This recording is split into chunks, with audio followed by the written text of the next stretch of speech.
Hello, everyone, and welcome to the Hello Harem Podcast. I'm your host, Alex Luby, and I'm joined, as always, by the horniest of homie to sail the seven seas, Mr. Anthony Luby. Luke cannot be with us this week. His parents are visiting him down in Virginia, so he was busy all weekend goofing off and doing all his goofy stuff, whatever Luke does when people are around or not around.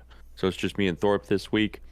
We overslept by a shit ton. We got home at like 8, went to bed. No, not even. Next thing you know, got home at like 7:15, and then was it that early? I set an alarm. I set an alarm for like a half hour, like probably like 35 minutes, and I was probably asleep by 7:30, and I woke up and it was 10:45. I was like, oh shit, I was supposed to do a podcast in like 2.5 hours ago. That's how I was. I set an alarm for like 30 minutes. I was like, I'm not going to say her name because she's going to say something, but I was like, wake me up in 35 minutes. She was like, okay, setting an alarm for this time. And I'm like, okay, sweet. So I get up at that time, grab my phone, and I'm like, all right, 5 more minutes. Next thing I know, Anthony walks in my room, and he's like, hey, we overslept. I'm like, what? And it's like 11 o'clock. So it's 11:34 right now. We're just now starting the podcast when we meant to do it and be done by like 9. Yeah, a long time ago. I'm pretty sure the same thing happened to me. I woke up to the alarm, looked at it and said, what's another 2 minutes? And then now here we are. It's late. I wanted to go back to bed. I was like, damn, I want to go back to bed. I'm tired. I literally thought about just going back to bed and waking up in the morning and saying, fuck it, I'll just do it later. But we had a super busy day today. We did a lot for Father's Day. We took my dad to Maps Air Museum, and then we went to see the new Top Gun. And then dinner. So it was a very busy day. Yeah, we were gone from like 10 o'clock until like we got home at, what'd you say, 7:15ish? Yeah, around that, a little after 7. Yeah, actually, we were gone all day. Maps was sweet though. Maps, I always enjoy going up there. I do too. Every time they have something like a little different. Yeah. I wish they would do a little bit of restoration of some of the planes outside. Some of them have seen better days, but like I think Joe mentioned that the place is run by volunteers and they're all older, so obviously it might take a little bit longer to get things done. And they do have some really cool projects in the works. They took us into the restoration garage where typically you don't go, and they gave us a tour of that. They were working on some really cool planes. I was just blown away that they were literally rebuilding a Corsair from scratch, from original blueprints. That was mind-blowing to me. All they had is a fuselage that was built at the Akron plant in the 40s, and they're literally rebuilding the entire plane. Yeah, that was insane. So like Anthony mentioned, you're typically not allowed in there, but I remember me and Anthony will ride our motorcycles up there every now and then and just kind of look from an outside view at like the tarmac, see what planes are out there, see what they moved around because they're always moving stuff. And one day I was up there like probably 2 months ago or a month ago, and I peeked my head in one of their maintenance doors, and I was like, that's a fucking F4U Corsair. And that's all I saw in there. I could tell it was like my favorite plane just because it's my favorite plane. And I saw it and I'm like, that's awesome, because they don't have one currently in their like displays in the museum. So I was really excited, and we're just about to leave. And I peek my head in there one more time, and and one of the workers or volunteers sees me, and he's like, come on in. And I'm like, oh shit. So he brings us in, gives us a little tour. I don't know how much we're allowed to say, actually, because they said no pictures or anything. Or at least there were signs on the wall. I don't know if you saw that. Yeah, I have no idea. I mean, yeah, but like you couldn't take pictures, and I don't know. It's probably not going to hurt because... No, I think I just won't say the name of the aircraft. Besides the Corsair, I just spilled the beans on that. But the other very insane one. He took us... We were in there. He said, okay, we'll start the tour with this. He takes us out into like this hallway area, and he shows us this painting on the wall, and he's like, "Keep this in mind." So he takes us out, and he shows us this helicopter they're working on, and then next to that is the aircraft. He's like, "This is the aircraft that is in that painting, like the exact one," and that was kind of crazy. Yeah, and it was a painting of said aircraft shooting down an enemy aircraft. So it's like a scene that actually happened when the pirate recalled. So they painted it for him, and like Anthony said, it was the actual aircraft in that painting. So not only is the aircraft in question so, like extremely rare to have, but the fact that it's been used like in combat with a confirmed kill, and I believe they didn't like remake like with the Corsair how they're refabricating basically the whole thing. In this, I think the whole thing is like They're they have the whole thing. Yeah, I think they're Like just tidying it up, making it look spiffy. yeah, because it obviously it's from like the 50s, so it probably looked really rough, but they're tightening it up, making it look like really nice and how it looked exactly in the painting. And they said it's supposed to like I think come out next year. It's been 2 years so far since Yeah. they've been working on it. Did you? I know he mentioned about the F4 Phantom they have up there. That was I was on the news a little bit ago, and I read that article. So basically, The Phantom was? yeah, what they have this F4 Phantom there, and this family came up. They were like, "Yeah, our I don't know, grandpa, I don't know who it was, but the person who was directly related to this family flew an F4 Phantom in Vietnam." And they're like, "Yeah, it looked just like this." So Maps got like all the numbers, all the things from this Phantom, and checked with the Navy, and this is one of the F4 Phantoms that this guy actually flew in Vietnam. So like his F4 Phantom is at Maps where he was born, not at Maps obviously, but like the Canton area. I thought that was wild that they Uh, just on an off chance have this guy's Phantom who was killed in action over in Vietnam. oh, I had no idea. Yeah, it's really a crazy coincidence. I heard him say that they dedicate every plane to a pilot that did fly it. I thought that was cool too.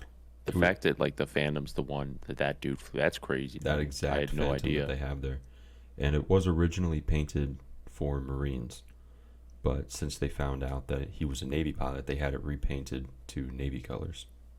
Yeah, it like has all his specs on it too, like his name Oh yeah. underneath the cockpit, right? hmm Yeah, they had that for a lot of them. I think most of the planes have the pilots underneath the cockpits, so you can see who flew it and their call signs right underneath the cockpit of the aircraft. Yeah, I noticed that on well the American ones you can tell. Yeah, Like they have a couple Russian aircraft like MiGs, one of which you can sit in. boy, it's tiny. It is very tiny.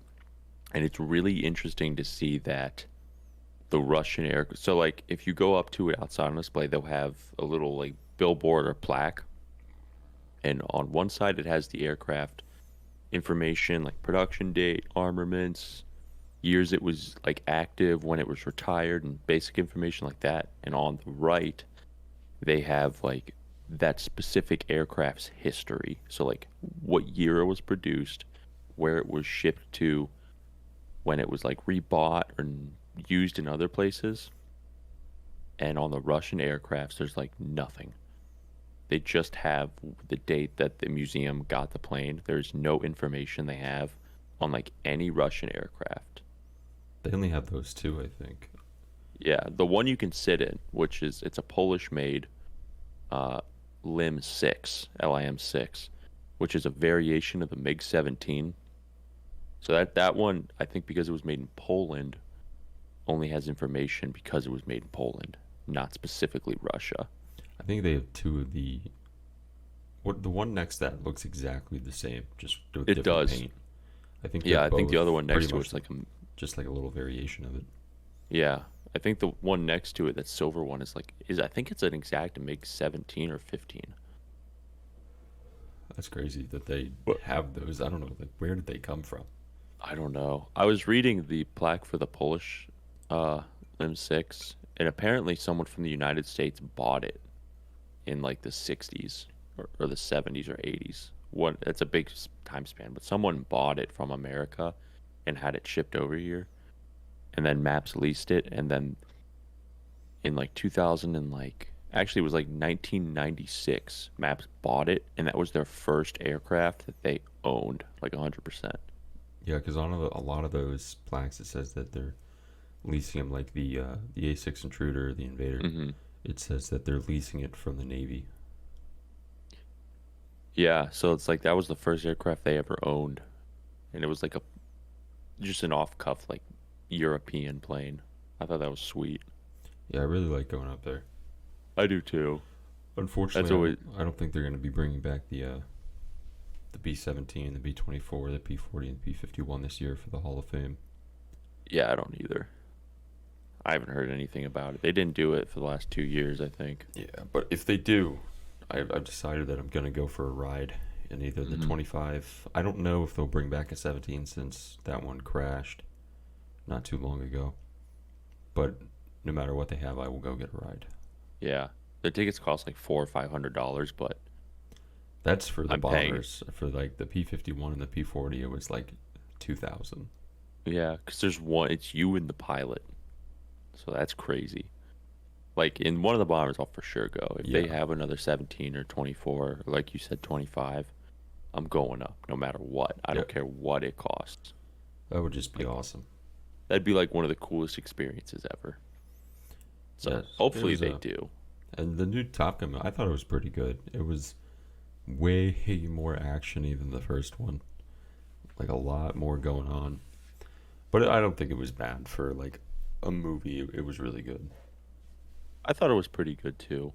Like my older brother said, it was like nostalgic. They used a lot of things from the first one that if you haven't seen the first one, you're not gonna get it, and you're not gonna get like the same giddy feeling. Like when the scene opened up, they played like I don't know what song that is. I Is have it? no. It's like the Top Gun theme, and Yeah, it's they not. played like What are they played there's two iconic songs from the movies: Great Balls of Fire. Highway to the Danger Zone. Yeah, Danger Zone and Great Balls of Fire. But it's not either of those two. It is like the iconic Top Gun. Yeah, and it just opens up with that. Instead of shots of an F-14, it's an F-18 now. And there were a lot of, did you notice the F-35s a lot? Yeah, I think that was just because the carrier they were on was. They're like, Had well, fuck it, we're on F-35s. the carrier. Let's just film them anyway. Yeah, but it was like nice and nostalgic to see. The plot was like way more, like you said, actiony too. Like they actually, it was funny because I think in the original movie, they name the enemy jets. They don't just say they're fifth gen fighters. They say that's a MiG. I think they said they were MiG 28s, and then in the movie, I think I told you this before. The MiG 28 technically does not. It was either the MiG 28 or MiG 18. It's actually not an actual MiG. What they used in the movie was an American plane painted all black with a red star on it. Really? Yeah, that's an American jet that they're using. They're just calling them like Oh, MiG 18s or MiG 28s. I I'm had no sure. idea I low actually. key want to see if I can find that real quick. I know Do exactly what the plane looks like. Where's my mouse? I can't even find my mouse. Here it is. MiG. I Uh, think it's a 28. Yeah, I what just they typed Top call it a Gun MiG MiG. 28, but it's actually an F5.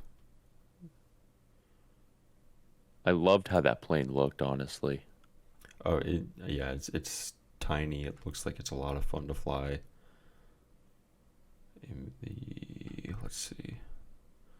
During the famous MiG I was in bird 28. scene, Charlie explained they were substituting the MiG with an F5 and A4s, which had the difference from the MiG. Yeah, there were. The MiG 28 does not exist in the Russian arsenal. Okay, so they use an F5 Tiger. Yeah, those are cool little planes. They are really cool. I love those things. And it was also funny in this one how if you know anything about like Russian aircraft, then you would know that they were fighting against Russia, but they don't specifically say they're fighting Russia or they're going to do a mission in Russia. They're like, we're off the coast of this place and we're sending in these F-18s to go do this. But They never even specifically use like mention. the Russian fifth gen fighter. I forget what it looks It's like. I know what it's It look- called. It's called the Is it the the nickname is called the Sukhoi? Checkmate. I think it's the nickname is the Checkmate, the Sukhoi 20 or 37 maybe. Yeah, I think it's a 35 or SU 37. Let's see, the SU-35. No, it's not the 35. We'll do 37 or 57. 57 is it. That's it. Yeah, it's the SU-50 Sukhoi 57, Yeah, it's literally exactly what it is. which in my opinion, I think it's the best fifth gen looking fighter. That thing looks amazing. The Sukhois they're just really nice looking aircraft. Yeah, I really they're like 'em. huge.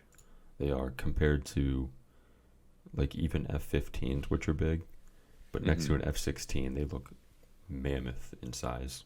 Yeah, and if you couldn't tell like this was Russian, um, I'm not going to spoil the scene, but there's a scene where you see a helicopter, and if you know even just a little bit about what American helicopters look like versus what like Russian ones look like, you'll know 100%. You're like, that is a Russian attack helicopter, 100%.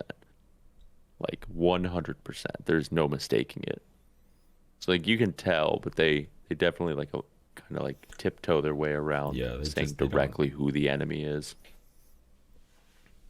And it's all snowy in one of the scenes, so you're like, yeah, you know what's going on. I thought it was a pretty cool movie. I did like it a lot because Yeah, it's one of the movies like we grew up on. Oh yeah, I loved the first Top Gun. Mm-hmm. Well, Oh shit. let's do some anime of the week, shall we? Oh, yeah, you had it. Yeah, you had it this week. I did. And this week's anime of the week is Princess Principal.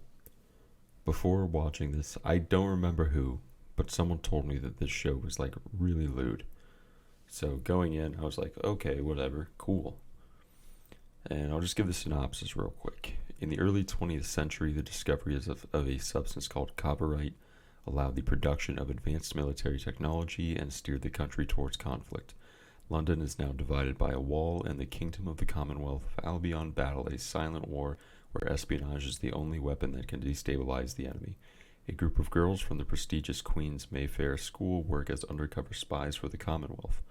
Led by Dorothy, an experienced driver with striking personality, their group includes a talent angel Lakar, a cold-blooded liar, an expert sharpshooter, Chise, a proficient samurai, and Beatrice, a voice-mimicking specialist.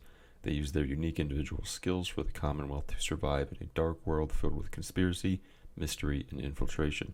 In the shadow of war, they have only one goal in mind, completing their mission. So you'd think that kind of kills the lewd factor right there. But in the show, there are two scenes that come to my mind, two or three, that are just really, really dark is a good word for Really? it. Extreme. One scene in particular is just kind of hits you really hard.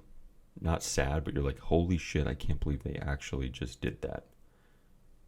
A lot of people die. It's actually a rather dark show. Lewdness is pretty much non-existent in the show. Definitely not what I was expecting. But it was really, I enjoyed it a lot. It was fun to watch. It looks sweet. It was really cool. Like when they say 20th century, it's very like steampunk-esque in a way. Did I say the outfits look very steampunk? Yeah, it was really cool. Hell, even like the what's it called? Visual arts or whatever. Like the text over here with like the gears and stuff. That's like steampunk as hell. Yeah, it was very steampunk feeling. And it looked exactly like what you think industrial London would look like. Overall, I do recommend it. It was a pretty good show.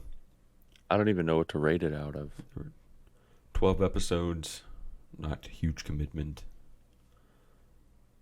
What would I rate this out of?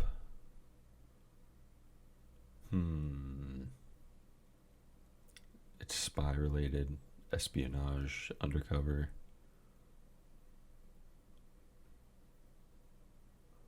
I'll just rate it something kind of boring. Like, I'll give this 8 spies out of 10 spies. Spies out of 10. Yeah, really right on cuff. I do want to watch this. Luke has seen this one? Didn't he tell you to watch it? No, he's not seen it. Really? So another one for the books that I am the only one who's watched. I thought for sure. I was looking at the my anime list for it. One of the voice actors for it, Beatrice, also does Muku from the new Date Alive.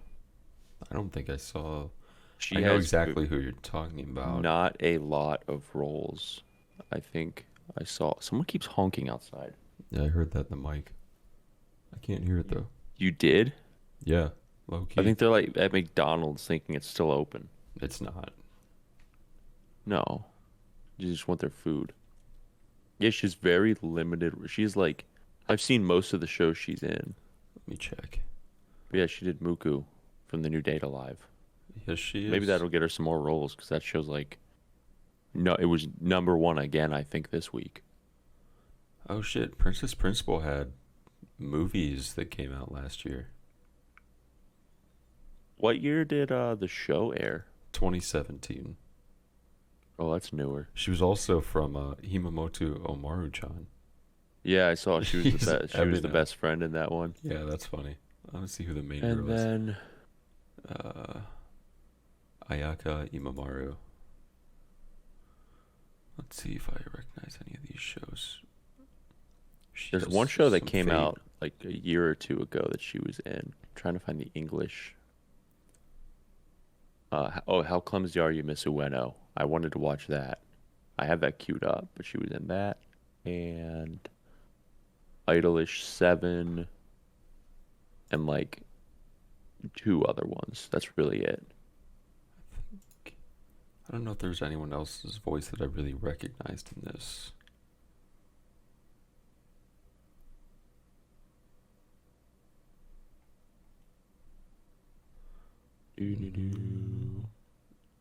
No, not really. Yeah, I mean, I I've didn't not know seen that. a whole That's, lot.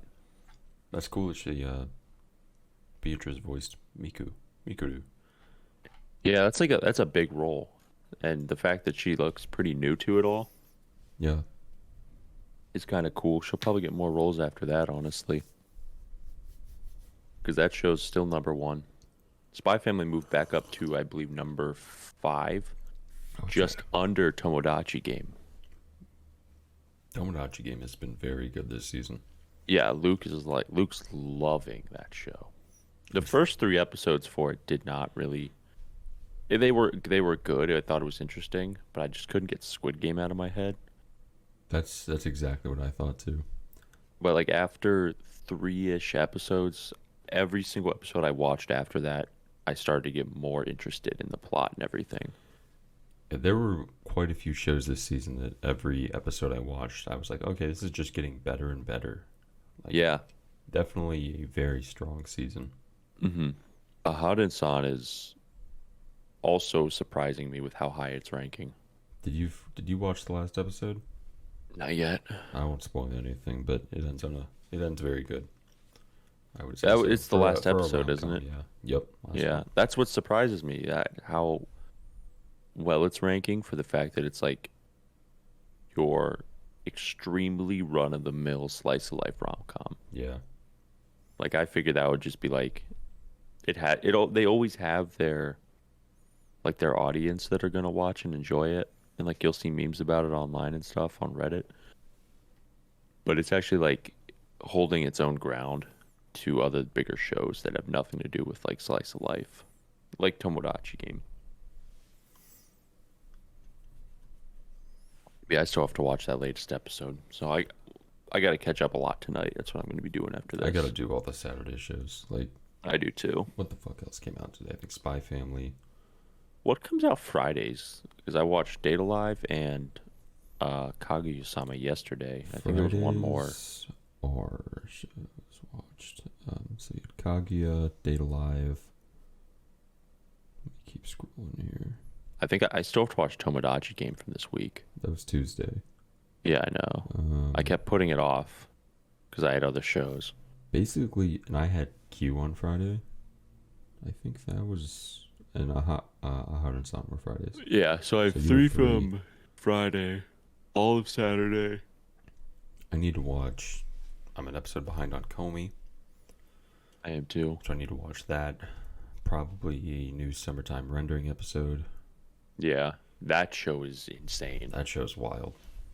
I think that I wish it was ranked higher. I wish it was more easily accessible to watch. It is actually ranked really high for how much of a pain in the ass it is to watch. It to me it has the most interesting plot of this season. Reminded me of ReZero. I didn't even think of comparing the two actually, Yeah, but it same. makes sense. Same thing. I mean, Yeah, pretty much. on a very dumbed down scale, same thing. Yeah, because in ReZero, can't you? It doesn't Subaru also like only go so far back once he reaches like a checkpoint. I'm pretty sure. He- I'm pretty sure. But in this one, it's like time limit based. It's like every time he goes back, he doesn't go as far back.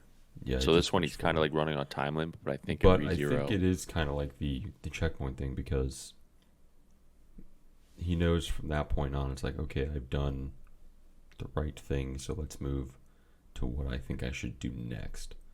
So remember the first couple episodes where he was starting like right on the ferry, and then it moved to the dock, and then now we're slightly like further up the road where all those events are set in stone and those happened already. yeah, maybe it is. That show is. I gotta exit out something real quick. That show was I just from seeing the key visual, I didn't really know what to expect, but it's super surprising, and I don't know. It might be one of the best ones of the season. IMO. That and Kaguya-sama are just so good. I'll Kagi keep is going. always good. You're making me on fuck. Kagi is always good. Like that show has never been disappointing from the first season, the first No. episode. It has always been just like a blockbuster of a show. I love all the little cutaway scenes they do with the different. There's like so many different animation and art styles in that show, Mhm. just in those little cutscenes, and Yeah. they're funny too. They just, I think on our anime when we were browsing it before this, they released a new key visual for something. There's And a it looks new like- trailer for the final episode. Yeah, it looks dark. That's 'Cause sad. we just got hit with the news Yeah. from the last episode. So it looks like darker, but it's so cool the way they did it. It's actually really cool. Those animators and artists really kill it with that show. Yeah, they do. Like every time. Every single time. What else we got on this list? We've had this one on the list for like 3 weeks now. The Randall Carlson asteroid one. Did you Yeah. want to touch on that? Yeah, I don't know why it just it interested me. I was listening to Rogan and he had on Randall Carlson, and is he a geologist? I'm looking it up right now. Where's his Wikipedia? He has to have one. Yeah, there's no way he doesn't. Wikipedia. He's got to be a geologist or an archaeologist, or not really archaeologist, but The only thing he has is the Younger Dryas impact hypothesis, which I just found out it's not pronounced Unger Dryas, it's Younger Dryas. yeah, younger Dryas. I thought it was like Younger Dryas or Unger Dryas the whole time. You sound like a Neanderthal going Unga Bunga. Unga Bunga. Anyway, I'm just going to say geologist because he talks a lot about the Earth and its materials, geology stuff, but this has nothing to do with really geology. It's space. Anyway, he has records of every close asteroid that has come by Earth since like the fucking 60s or something. I mean, he goes way back with this. And it's not really something many people think about. But as he's saying these, you're like, oh, this happens like a lot. And it gives credence to his theory of the Younger Dryas impact, which was like there were multiple impacts that happened that pretty much reset humanity in like, was it like 20,000 years ago, around that time. Da, da, da, da. Around 12,850 years ago, it Yeah. says. So like a celestial object impacted, multiple objects impacted with Earth, and the theory goes that it pretty much reset humanity, and we kind of had to start over from there. But anyway, all these comets come by, and the scale, it sounds really far away. Like they say they're. Wow, it's been 3 weeks. Fuck. I know, I can't. I remember listening to that same one. I can't remember. They're like hundreds of miles away, and you're like, oh, that's not that close. But on a celestial scale, that's minuscule. That is like so close, it's unreal. Yeah, it's And, like shaving with a razor blade close. and the fact that these happen all the time. Yeah, So many.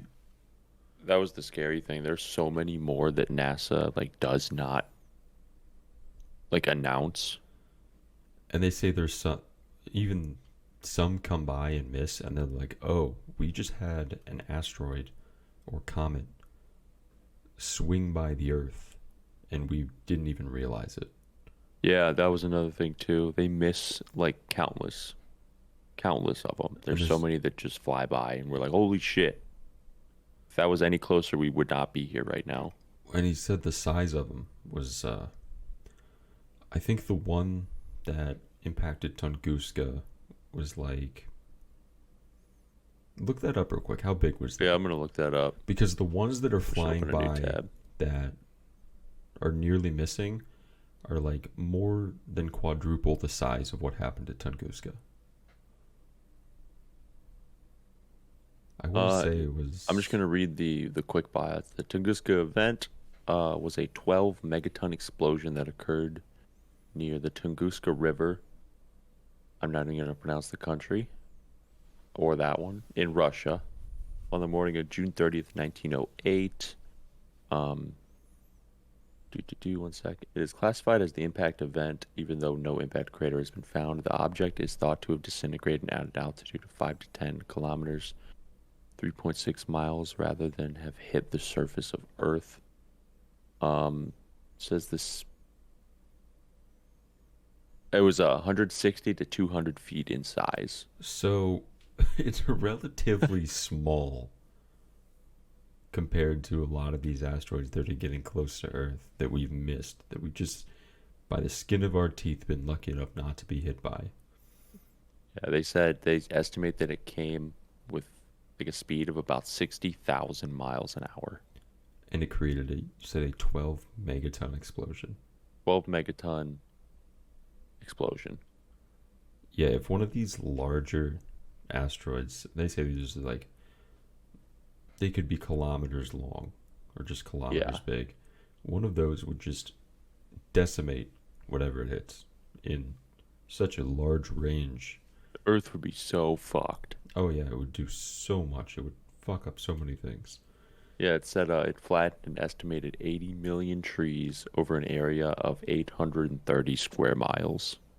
That is so huge. Think about this, like relative size.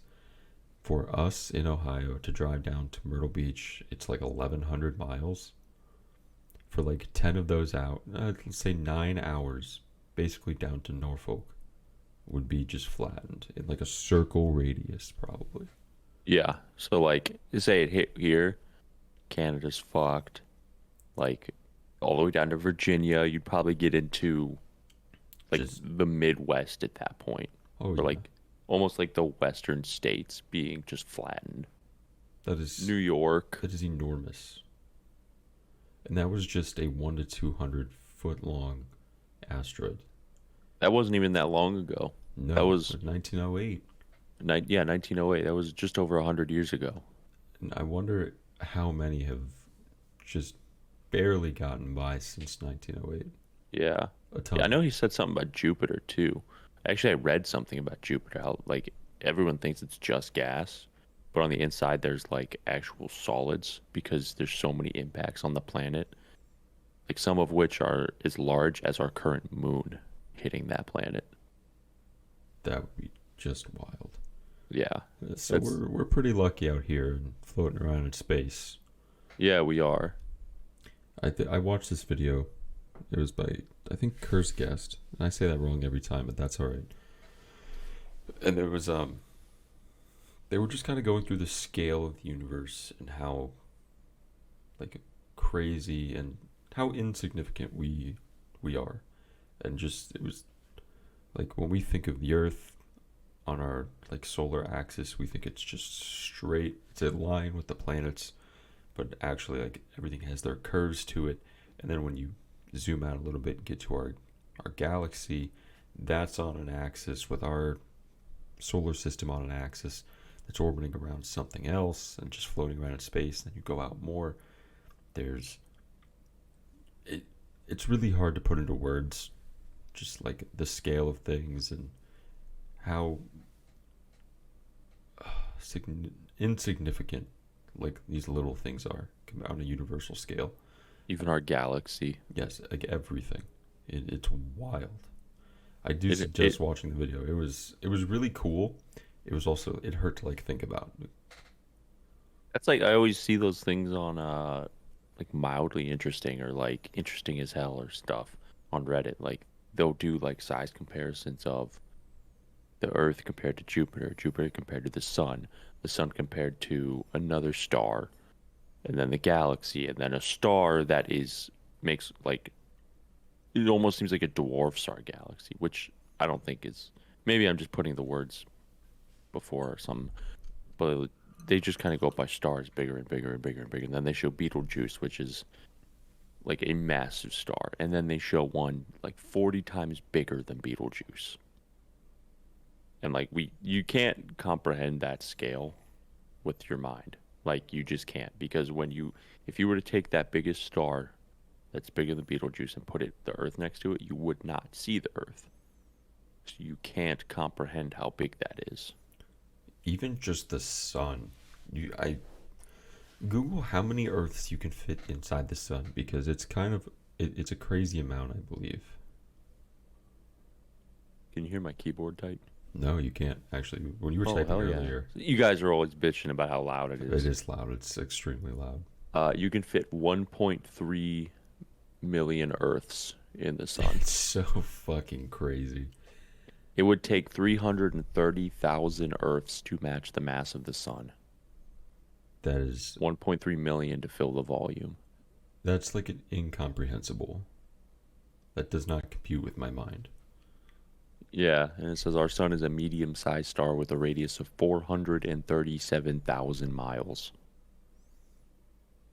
That is a radius. That's That's not a diameter. Yeah. So the scale of the universe is it's incomprehensible. You can't make sense of it. Yeah, holy shit. And here we are, narrowly missing asteroids.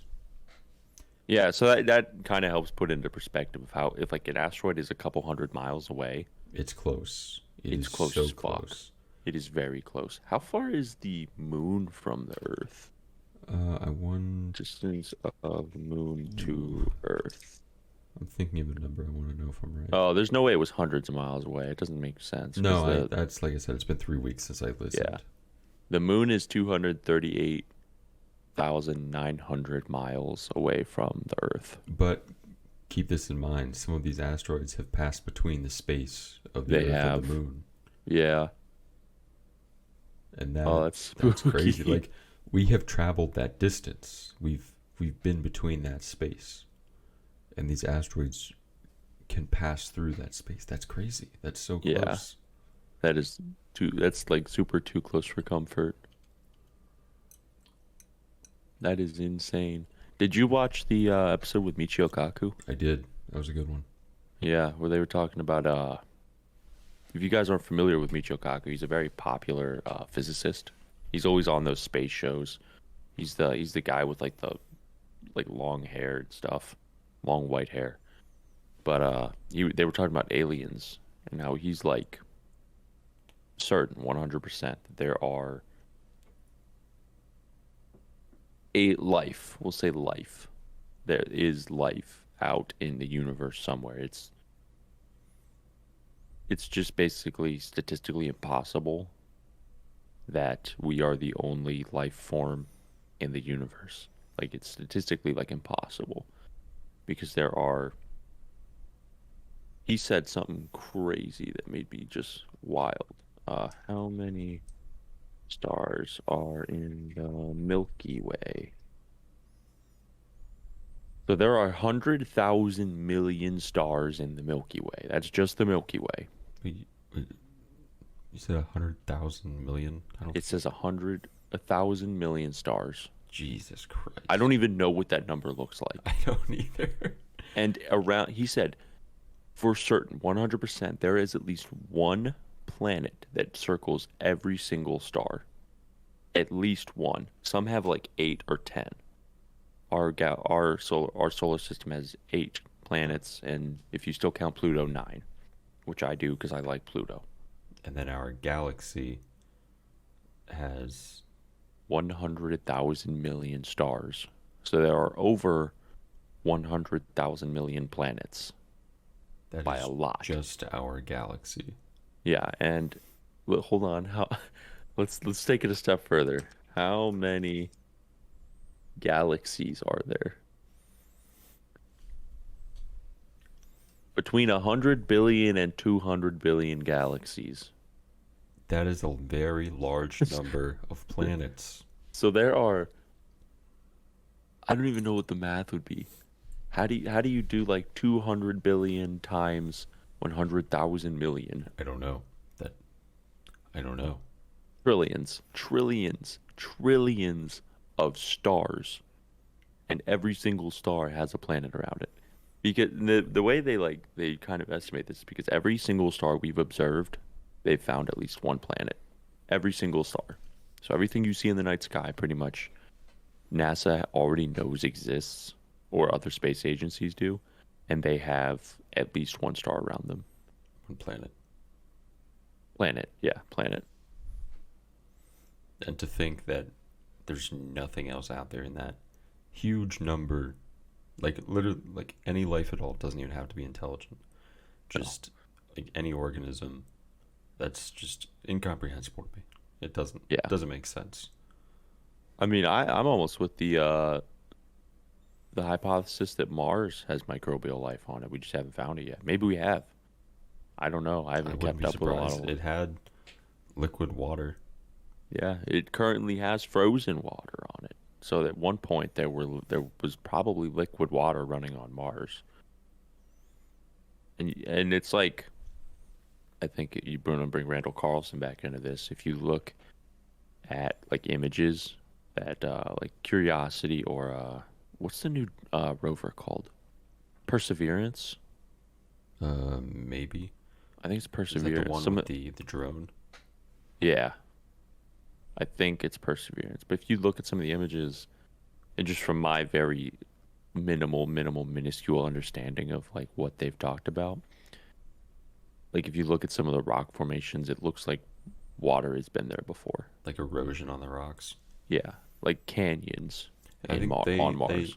hypothesized, or it's been confirmed, that there's liquid water under the surface of Mars.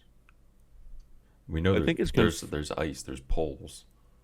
Yeah, yeah, there are. There's a massive volcano on Mars, like the biggest one in the galaxy actually on Mars. I think it's been confirmed that Enceladus, one of God, I want to say that's Saturn's moon. It might be Jupiter. Might be Jupiter. Enceladus has water under its ice sheets, like confirmed. Yeah, so if you don't think there's any life out there, you're crazy. You're Yeah, just in denial. yeah, 100%. The alien talk always gets me. I won't. That's always my most fascinating thing. I liked hearing him talk about the civilization types. Like you have your type 1 civilization, Mm-hmm. which I think technically what we are, like we've been to space, we've been out there doing some exploring. A type 2 civilization who's like a step up, who can travel much further, much faster, and then a type 3 civilization who can pretty You much can like traverse. warp space time. Yeah, You can do anything at that point. You can play with black stars like they're nothing, or black holes. One of the really fascinating things that they were talking about is bees. bees. Do you remember that? Mm, How not necessarily bees, but bees were the example yeah, of how they how communicate things communicate. So without like language. yeah, so there was this story that Rogan was saying where they were filming the Fear Factor, and what the plot called for is you take your person and you cover them in bees because they're scared of bees and people don't want to be covered in an insect. So what was happening was the bee trainer would tell the bees go to that guy. The bees would go over there, crawl on him, and that was it. What happened was another colony, rival gang of bees showed up in the area, so they had to stop filming until the rival bees went away. And the one bee colony that the guy was like the owner of flew up and basically like investigated the other bees, and in some way they communicated, and the bees were like, hey, we're just here to check it out, like continue what you were doing. And they're like, okay, cool. So the bees eventually dispersed like without fighting, and then everything went back to normal. And the same thing with ants. Ants produce a chemical which allows them to communicate, almost like words. That was the hardest thing to like comprehend. Like somehow ants can talk. We just not with words, but with like a chemical. And they're almost comparable to words. Like Michio Kaku would always use the term like ants probably have the capability to use 20 to 50 words to somehow communicate. Yeah, he was talking about how you like technically we built a civilization off of like 100 words. Like that's pretty much all you need, and Hmm. you can form civilizations. Yeah. And it doesn't even have to be a like a spoken word like hand or hat or anything like that. They somehow use chemicals and they understand each other. I think plants can actually do the same thing. I think plants are, I forget where I heard this. It was like maybe earlier this week. It might I have been his one with I Lex Friedman. I thought I heard or read somewhere that like they discovered that plants are like low key sentient. Yeah, yeah. I think I maybe read that somewhere too. Like plants can some like talk to each other. They allocate soil resources for each other or something like something absolutely crazy. Like, oh, you need more nutrients over here. Like, we'll use this and you can use that. And like different plants can talk to each other. That's so fucking weird to me. I'm gonna look it up. Yeah, Can that's some crazy shit. plants talk to each other? Let's see what I comes could up. I could hear your keyboard then. Could you? Probably because I was speaking at the same time. Yeah, it says plants, just like animals, plants can produce all kinds of chemical signals in response to their environments, and they can share those signals with each other, especially when they're under attack. Those signals take two routes through the air. How the fuck does that work? Or through the soil? How do you communicate through the air? I'm just trying to like think about what that would entail. Like, how the fuck do you understand something through chemicals? Like, no language. I Like don't to me, know. my mind just automatically puts it in English. Like, plant says, "Here, take soil," but obviously that's not what's happening. Or like we can read expressions on a face because we have eyesight. Like if you were displeased, I would probably be able to tell in a certain situation just on your facial expressions that you were displeased with something. You know, I didn't know they can communicate through the air. You know what that makes me think, because you know how a lot of people talk about like alien abductions or encounters Hmm. where they know they're being communicated with, but they're not like listening to anything or being spoken to. They just know. Like Yeah. So telepathy. that makes me wonder, is that like feasible? Because plants can do that through the air. Somehow they do it through the air. So that maybe it's not so out of the realm that there's another alien civilization or something that can do that exact thing with us. I mean, shit, with the number of possibilities out there, it wouldn't even surprise me. I mean, it would, No. but it wouldn't at the same time. Be like, oh yeah, I heard that with tulips before, or daisies. They can communicate through the fucking air somehow. Fucking crazy. That is insane. I did not know that. Puts all the alien stories like a little. It makes me look at them a little differently. All those alien stories. I do like listening to those and like abduction stories. I think they're all really interesting. I was Yeah, on a big kick earlier this week, just reading a whole bunch, like lost time stories. it is interesting how. I mean, there's kind of a double-edged sword to this. It's something I brought up with some guy at work, and how a lot of abduction stories follow like the same path. So it kind of leads credence to like them being more true. Like a lot of these people are seeing the same things, so there's got to be like something to this, obviously. But I guess Hmm. I kind of shot myself in the foot with that. We were talking about near-death experiences, or you know how people die and they get revived, and they say that they saw a light, and my kind of argument for that was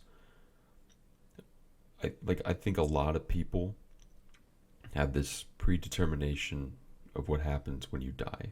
Like it's kind of ingrained in at least a lot of people here that when you die, like basically you die, you go to heaven, you go to the white light, and that's it. And I haven't died, and I know about that. So my hypothesis was that when someone dies and before they get resuscitated, their mind kind of kicks into what they might already know. Like they're predetermined this is what happens when you die. Mm. So they're not actually experiencing that. That is just what their brain is telling them.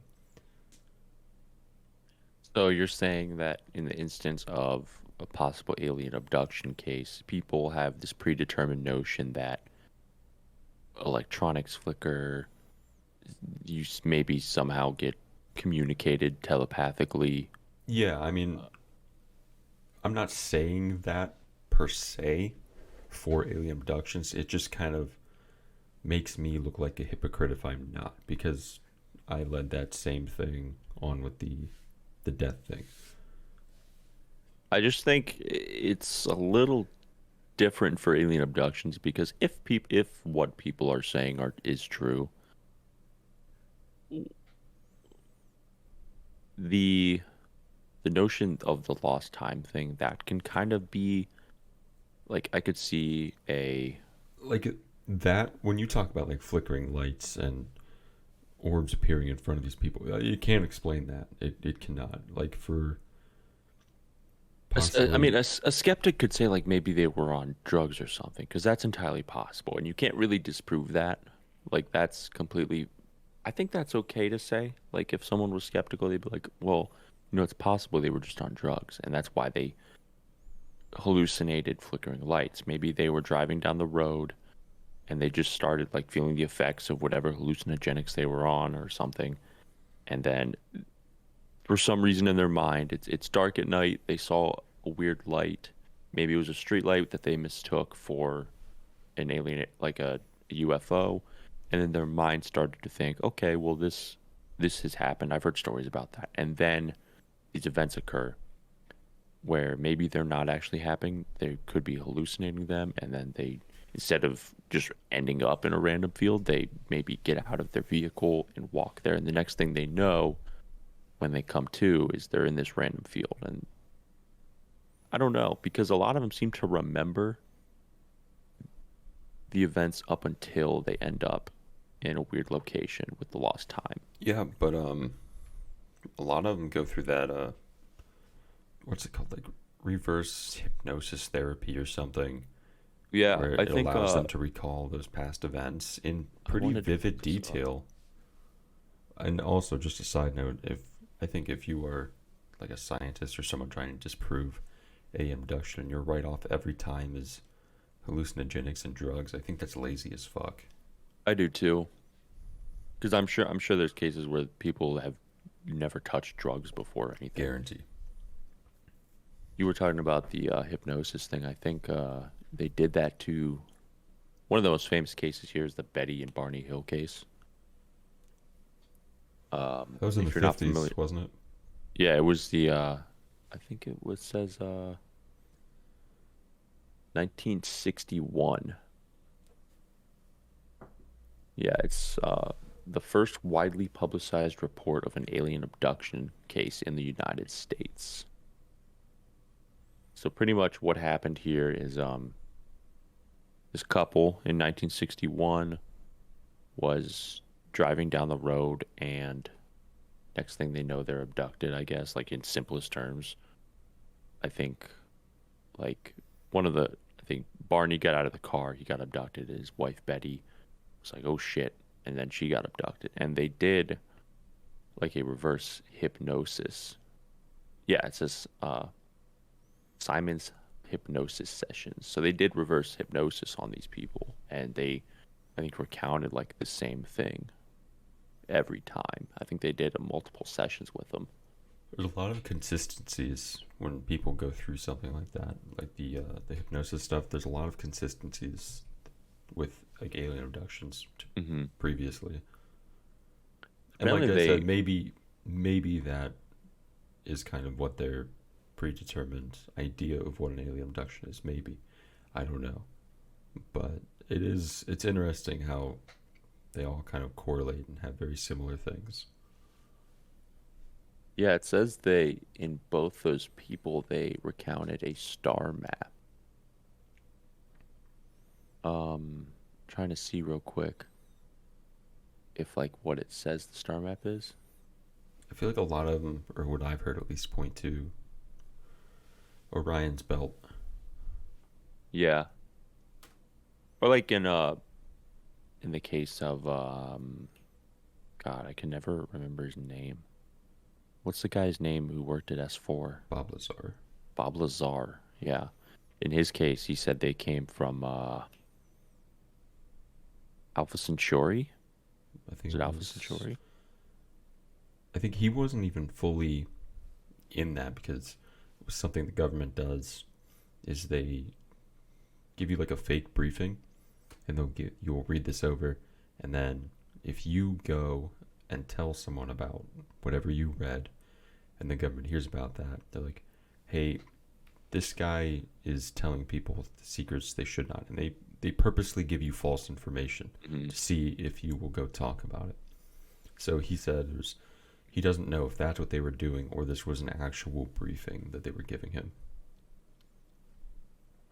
Yeah, it is important to note that.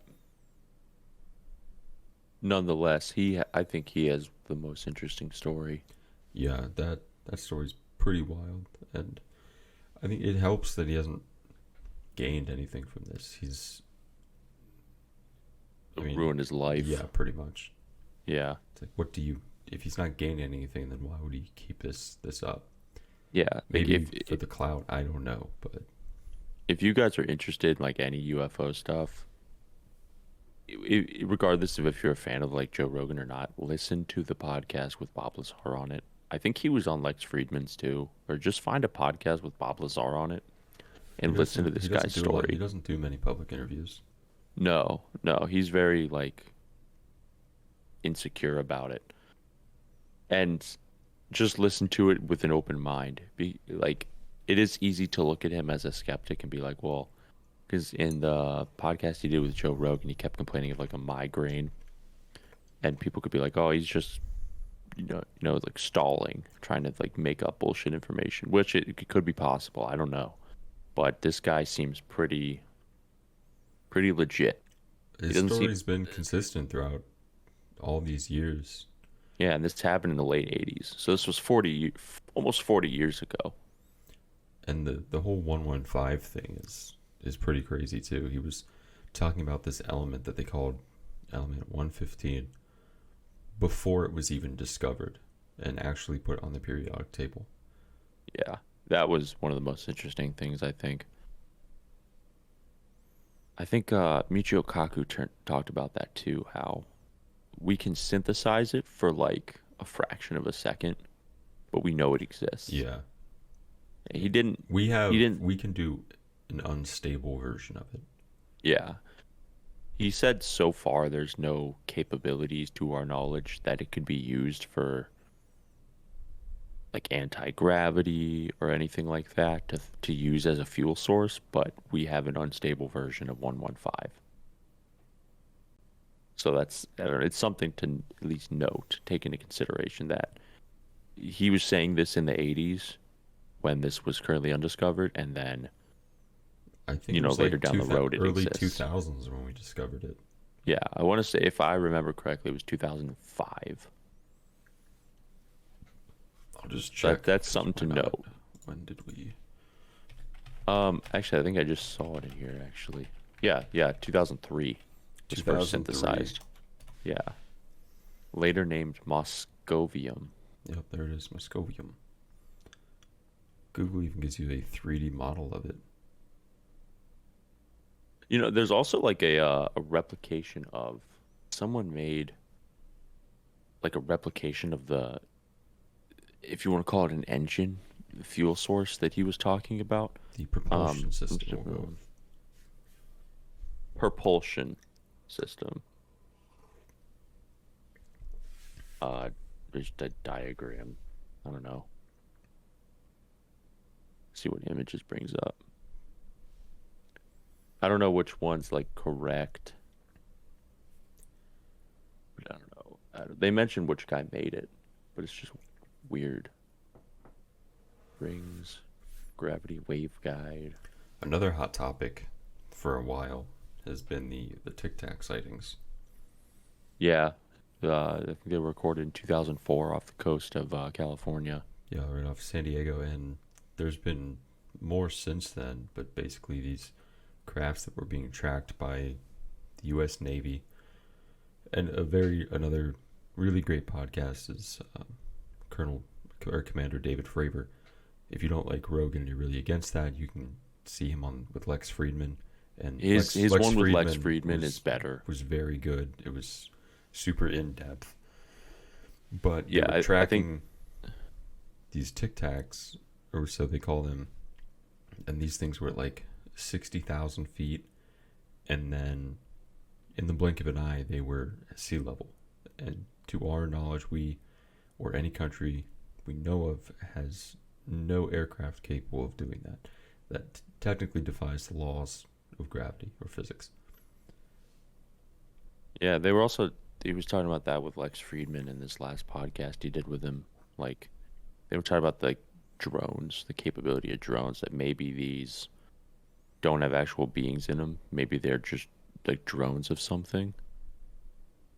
So that's one way to look at it. Or if this anti-gravity field thing he was talking about, then I think there could be a person in it, because you're not hitting those G's, or really. Yeah, you're not applying the laws of Earth's gravity to whatever is producing that gravity field. It'd be so like you could like still a withstand it. small wormhole where up here, and then next thing you You know, somehow magically appear. You bend space time and go somewhere else. With Michio Kaku, he said that they've been observed to go underwater as well. Yeah, I think that's where a lot of them come from. And it's really fascinating stuff, and it hurts your head to think about sometimes, but sometimes your mind needs that. A little bit of critical thinking never hurt. It's a lot of bit of critical thinking. I mean, there's so much to absorb from asteroids and comets coming hundreds of miles away from Earth to the Aliens. size of fitting 1.3 million suns or Earths in the sun to aliens. Like, there's so much to absorb. It's kind of crazy. Yeah. So do you want to? We're at an hour 4. Oh shit! Really? Yeah, we were probably talking about aliens for like 40 minutes. I know, aliens, spaceship. Like, this is a fucking anime podcast. My ass. They need to make an alien anime. How about that? There's aliens in a couple anime, like a Sobiaso Base. That's. I was putting sounds in for Twitch, and I was looking up just like funny anime like sounds in English and stuff. And I was so many clips from Asobi Asobase I use. Like the one girl that speaks like English. Oh Holy shit, my she god! has some fucking one-liners. Oh, it was so good to listen to that again. Everything about that show is fantastic. Yeah, it is. So I didn't know if you wanted to hop into the Japan tourism stuff, or It's like a quick 5 minute conversation topic if we can make it one. We might yeah, go on a rabbit hole we again, but might. But I don't know. I saw it today, so I saw this article like literally just before we were well, let's about just to preface record. it with uh, Japan has had a light reopening. They're letting in foreign tourists on visas on guided tours as of June. Yeah. It says Japan's seeing few visitors 1 week after reopening. Only 300 apply for in June and 1,000 for July onward. So there's only been like 1,300 total applications to go. What I was thinking about this earlier. They were talking about the entries in Japan pre-COVID. Like how many people were entering Japan? We'll go within Did 2019 or something. 2019. So 31.19 million people Is that came. just foreign That's or just record entering in total? 31.19 million foreign nationals entered Japan in 2019. And that's not just tourism. That could include a lot of things. People But living but there, that's a moving. very large number. And if we divide that by 365, let me get up my Google calculator. Because they want to do like 20 to 30,000 a day. I think that was closer to was 31 million. I hope that's the right number divided by. That's like it's 84,000. That's a day. That's a lot. Yeah, and the initial goal was 20,000 a day, and like you have 300 in a month, 1,000 from July onward. That's it I irks know. me. It irks me. It is important to note that that's for those guided tours. I think someone made a comment somewhere like in North Korea, they were at like I forget what the number was, like 120,000 for something. Maybe I read it wrong. But North Korea, they were basically comparing that North Korea had more than Japan. That is just crazy. Yeah, that's not. It's clearly not for 2022 or 2021 or 2020. It's probably a number from 2019 or 2018 from the North Korean side. But that's, I don't know, it just goes to show that how the hell does North Korea have more tourists going for it in that year than Japan does currently, And I when think every other country is still open. an important thing to bring up, well, is that Japan is letting in people who have residency or family members or spouses. So you can apply for a visa. You've been able to apply for a visa and get in that way if you have relatives or anything like that. But like basically just strictly tourism, these you have to do one of these guided tours. You have to apply for a visa as well. And I'm just really curious to see what happens after July 10th with the upper house elections. yeah, a If lot of if everybody's hypothesis was true. Because in the article that I just read, they said, God, what was it? It was like two key words that they used. Let me, if I can't find it in like 30 seconds, I'll just kind of make something up. But was it leaning more towards the like full reopening or continuing a soft reopening?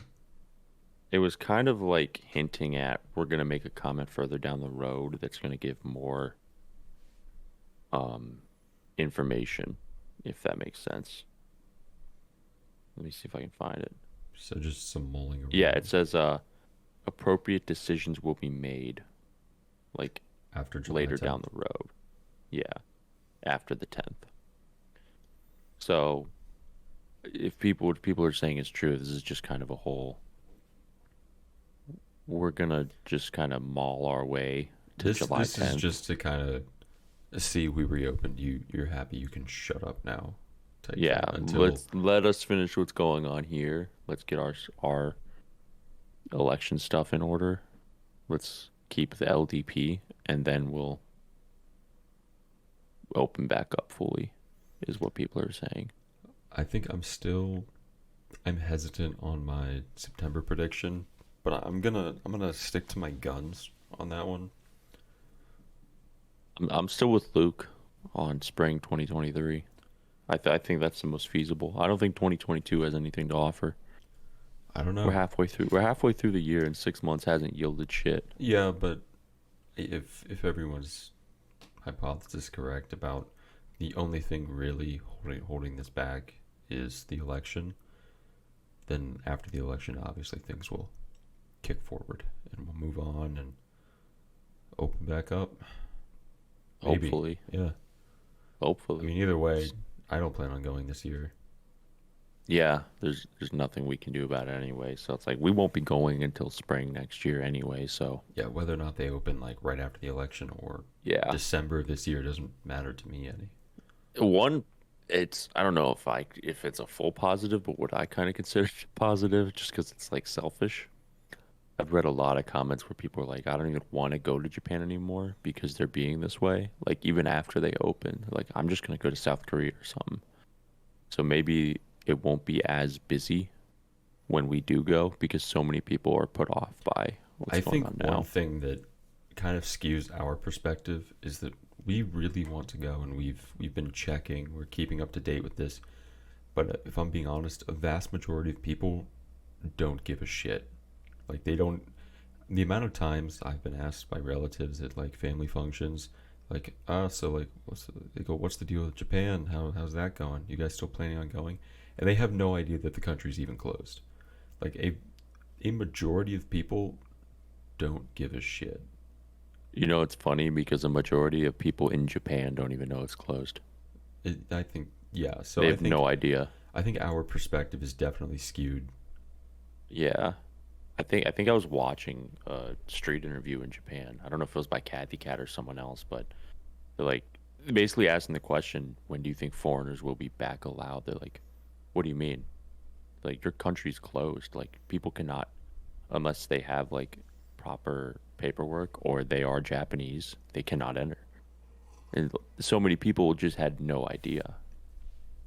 So I think you're correct with saying our perception is skewed because we've been keeping up with it since 2020, like every day checking. Yeah. So in terms of like, obviously you went there, and a lot of people say how busy certain areas were, like parts of Kyoto and shrines and just the big tourist spots. But I don't think that'll be too much of an issue. And if all the people who do want to go and did crowd those tourist spots are in the boat of, well, I don't care anymore, I'll go somewhere else, then great for us. But Yeah, that'd be nice. I wish I could have seen Kyoto when it was like not busy. That would have been awesome. I was watched some videos on it. They said it was amazing. I can imagine it Yeah, would be. yeah, I like can't imagine being there without massive amounts of people. And even when I did go, like everyone says it was like unbearable. I don't know if it was because I went during cherry blossom season, so like that is like the prime time to go other than the fall because people don't want to go in the summer because it's so hot. But like that's like the busiest season of the year, and it wasn't anything that I was like, this sucks. Like this is horrible. This is just too much. Yeah, I don't know if I was just kind of looking at it differently, but it didn't feel like I was shoulder to shoulder all the time with everyone. Like it felt pretty normal. Even Like if it if was, I don't think I would care too much. I no, don't mind being in crowds. yeah, I didn't either. and I'm sure a lot of people will be deterred by the fact that like COVID still exists. So they'll be like, well, I don't want to go to these places because it's so crowded. When the other people are like, I don't give a shit. I'm gonna go. And I'm kind of in the boat of I don't really give a shit. I'm gonna go. I've been in the boat of I don't give a shit. Yeah. So I don't know. I think eventually it'll kind of level itself out to where it was. But maybe in the beginning it'll have a huge influx or smaller than what we think. And we'll go and maybe we'll get lucky. Either way, I'm hoping for that late March, early April. Yeah. I think 2023 is promising. But we'll just have to see. Yeah. Well, that was that. Yeah. About sums it up for this. It was way longer than I thought it would. Yeah, Honestly, we're it's almost 1. 1:15 right now. Damn. Oh, that alien talk. Yeah, all that space mumbo jumbo. Yeah. Randall Carlson type beat. Well, we'll be back with a normal episode next week, everyone. Luke will be back. And actually, for episode 100, Luke will be Is in he town. still? Is he coming up here? Yeah. After, Is that confirmed? Yeah, week after July 4th, we're gonna go to Micro Center, buy all our PC parts. That's in 3 weeks, isn't it? Yeah, 2 or 3 that's weeks. It's close. It's getting really close. Yeah. But This is Luke episode will be in 97. town, and we're gonna do a live shoot of the space for those big nostalgia gangs. Yeah, that'll be fun. I'm excited for I'm that. very excited for that. I wanna. Yeah, for everyone who started back in the office. We're gonna need to get like 2 new SD cards or 3, because I want to use all the cameras. I really want to make it. Yeah. I want it to go off without a hitch. Top notch. Yeah. Obviously the Sonys will burn out on us, but we're used to that. Yeah. We'll just have maybe we can get a spare battery for the Canon. Yeah. That way we can just swap it out. We don't have to worry about it dying or not. Do a 3-hour-long Hello Harem podcast at the space. Yeah, I'm down. That sounds fun. We'll just tidy it up a bit. It's kind of messy right now. I cleaned it up pretty good. Did you? Yeah, I went up. I cleaned it. It needed it. Well, without further ado, that's the end of. Is this 97? Yes. This is the end of episode 97 of the Hello Harem Podcast. We're 3 weeks closer to that big 100, the triple digits. We're up to like 109 or 110 subscribers now. Did you see? Yeah, that's awesome. Yeah, so it took us forever to get to that 100, but we finally passed it. I remember like, that we're lull well of, over the way like- of. What? I said that lull of like 73 we were stuck at forever. I know, it was like 73 to 74, and then it was like 99, 100, went back down to 99. So I think we're past the threshold of losing the 100. So thank you guys for always subscribing, staying, supporting the podcast. Make sure to follow us on everything. I guess really the only one you can't follow us on is YouTube. That's the only one and Twitter. We'll be on Twitter. So at Hello Harem. Subscribe, like, leave a comment, share the podcast if you found anything interesting. If you are interested in the alien stuff and everything, go listen to those podcasts we were talking about with Bob Lazar, Randall Carlson, Graham Hancock, things like that. Michio Kaku. Even if you're like a skeptic, it's just really fascinating to listen to. It just makes you think a lot. It tests your mind a little bit, and I think that's what people need sometimes. So, without further ado, that's the end of episode 97. See you guys next week with the crew again. So thank you very much. Yeah, Luke will be here. Yeah. Kidding.